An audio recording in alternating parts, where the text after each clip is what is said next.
कक्षा है 8, विषय है संस्कृत, पाठ संख्या है 10, नीति नवनीतम। नीति नवनीत उसका है गृह कार्य। इससे पहले हमने पाठ संख्या 9 सप्तभगिनी है उसका गृह कार्य किया और आज हम नीति नवनीतम इस पाठ का गृह कार्य करते हैं। ये जो श्लोक है उन श्लोकों का हम पहले अनुवाद करते हैं, उसके बाद में एक पदेन उत्तरत है उनको हल करेंगे।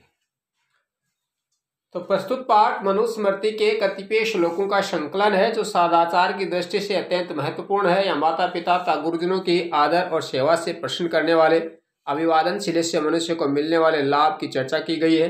इसके अतिरिक्त सुख दुख में समान रहना, अंतरात्मा को आनंदित करने वाले कार्य करना तथा इसके विपरीत कार्यों को त्यागना, सम्यक विचारोपरांत तथा सत्य मार्ग का अनुसरण करते हुए कार्य करना आदि शिष्टाचारों का उल्लेख भी किया गया है।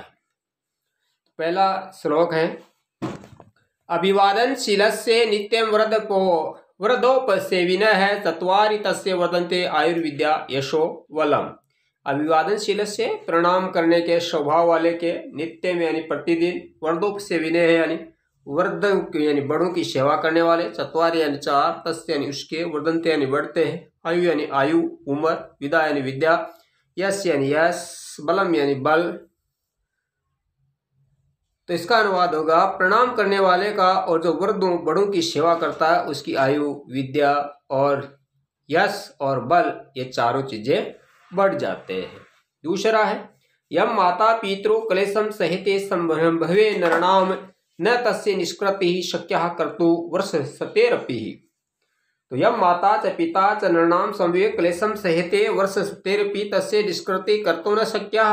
यम यानी जो, माता पितृ यानी माता और पिता, क्लेश में कष्ट को सहते यानी सहन करते हैं, संभव यानी पालन पोषण में, नृणाम यानी मनुष्यों के, न यानी नहीं, तस्य यानी उसकी, निष्कृति यानी निस्तार है, शक्य यानी हो सकता है या होना, कर्तु यानी करना, वर्ष सतेरपि यानी 100 वर्षों तक भी। इसका अनुवाद हो जाएगा कि माता पिता मनुष्य की उत्पत्ति में जिस कष्ट को सहन करते हैं 100 वर्षों में उसका निस्तारण किया जा सकता है।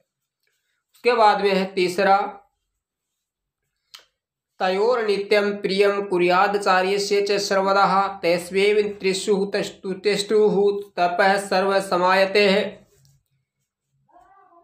तयो यानी उन दोनों का, नित्यम यानी प्रतिदिन, प्रिय यानी प्रिय, कुर्याद आचार्य से है यानी आचार्य का करना चाहिए, च यानी और, सर्वदा यानी हमेशा, तस्वैव यानी ही उन तीनों के, त्रिषु यानी तीनों के, तेसु धन एव यानी उन तीनों के ही, तेष्टु यानी संतुष्ट होने पर, तप यानी तप।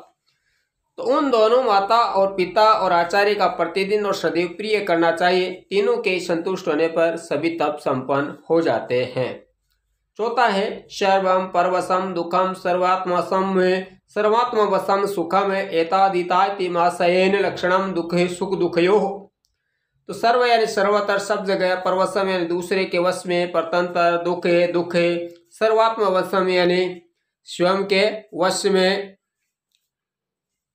सुख दुख यानी सुख और दुख। तो परतंत्र होने से सभी जगह केवल दुख प्राप्त होता है, स्वयं के वश में होने पर अर्थात स्वाधीन होने पर सभी जगह सुख होता है। यही संक्षेप में सुख और दुख का लक्षण जानना चाहिए। इससे आगे है यत् कर्म कुर्वतो से है स्थात परितोष भी नियंत्रात्मन है तत्पर्यंतनेन कुर्वीत विपरीतम तु वर्जयेत्।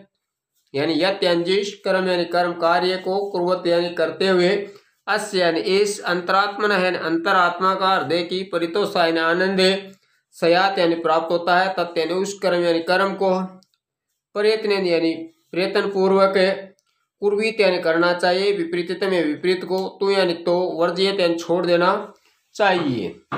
तो जिस काम को करते हुए अंतरात्मा को संतोष होता है उसे प्रयत्न पूर्वक करना चाहिए, इसके विपरीत कार्य को त्याग देना चाहिए तथा जिस कार्य को करने में संतुष्टि नहीं मिले वह कार्य नहीं करना चाहिए। तो आगे से श्लोक दृष्टिपूतम नैशेषपादम वस्त्रपूतम जलम पिबेत् सत्यपूतम वर्धयादाच्यम मनः पूतम समाचरेत्। दृष्टि यानी नजर में, पूतम यानी पवित्र, न सहेद यानी रखना चाहिए, वस्त्र पुता यानी वस्त्र से पवित्र, जल यानी जलम यानी जल को, पानी को, पीवेत यानी पीना चाहिए। सत्यम पुतामित सत्य से पवित्र, वचनम यानी वचनों को, वदेत यानी बोलना चाहिए, मन यानी मन से, पुतम यानी पवित्र, समाचरित यानी व्यवहार करना चाहिए।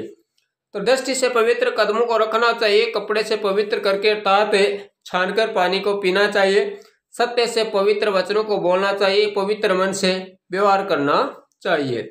इसके बाद में एक प्रश्न है, एक पदेन उत्तर, नृणाम यानी नृणाम संभवे को कलेशम सहते, जो मनुष्य होते हैं यानी मनुष्य वो कौन से दुख सहन करते हैं, तो इसका उत्तर हो जाएगा माता पितृ, यानी मनुष्य के उत्पन्न करने में कौन दुख सहन करते हैं, माता पिता। ख है किदर्शन जल पीवेत, कैसा जल पीना चाहिए, इसका उत्तर हो जाएगा वस्त्र पुतम यानी वस्त्र से छान करके। उसके बाद तीसरा है नीति नवनीतम पाठ है कस्मात ग्रंथात संकलित है, नीति नवनीतम पाठ किस ग्रंथ से संकलित है, तो ये पाठ मनुस्मृति से लिया गया है। किधर सिंह वाचम वदेत, कैसी वाणी बोलनी चाहिए, सत्य पुतम यानी सत्य से पवित्र हो। दुखम किम भवति, दुख क्या होता है, तो परवशम यानी जो पराधीन होता है वही दुख होता है। आत्मवशम किम भवति, आत्मवशम अपने वश में क्या होता है, सर्व सुखम यानी सभी सुख। और छठवें है किदर्शन कर्म समाचरित, कैसे कर्म करने चाहिए, मन उत्तम यानी मन से पवित्र हो ऐसे कर्म करने चाहिए। यह है पाठ संख्या 10 का गृह कार्य।